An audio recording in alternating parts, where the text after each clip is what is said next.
Navajo legends are one of the most fascinating among Native American lore.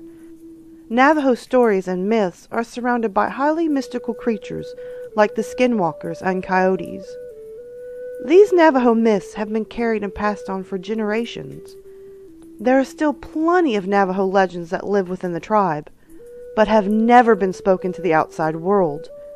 Many of these legends and myths have been kept alive through artistic expressions within the Navajo jewelry and art, which many people find very attractive and popular.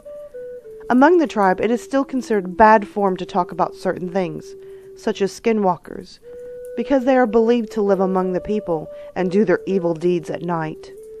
However, there are many beautiful Navajo legends that relate to the creation of the earth, as well as the relationship between the spiritual world and the living realm. Luckily, many of these Navajo stories have been put to paper and revealed for the whole world to enjoy. Many of these Navajo legends once only existed through memory and were kept alive through word of mouth. Tribal elders and parents were responsible to teach the legends to their children. In fact, most of the Navajo myths you'll read about have been alive since long before the language was ever put to paper. Some Navajo folklore embraces the human spirit and the connection to the spirit realm, while others have terrified children and adults alike for hundreds of years. These Navajo myths always have a connection to the sacred land of the Four Corners region in the American Southwest. With that being said, one of the most notable stories found on the internet is by Navajo Joe. It is a true creepy encounter, and it goes like this.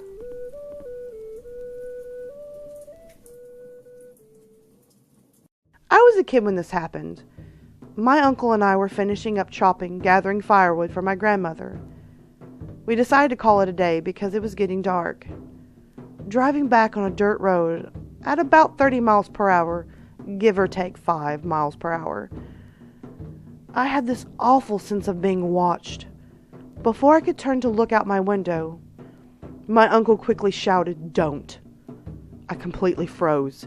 My heart felt like it was beating out of my chest. Then it completely stopped when I heard a tap, tap, tap on my window. My uncle sped up and I was loudly praying in my native language. I didn't know what was going on, and I thought it was over till our truck suddenly dipped from the bed. My uncle then started saying, "Look at me and don't turn away," over and over. Then I heard it again. Tap, tap, tap, but from the window behind me now. It was getting harder for me to breathe, and I wanted to cry. A minute or two passed, and the truck dipped again. My uncle looked around and sighed. It was quiet besides the truck and the road. He looked at me and said, "We will ask your father to do a prayer in the morning, so the evil will forget our faces." Navajo to English equivalent. I remember curling up on the seat and just staring at the radio, watching the time, listening to my uncle sing an old prayer till we got to my grandmother's house.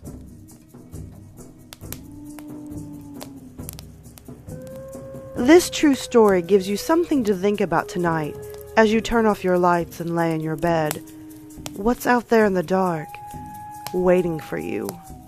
Good night and sweet dreams.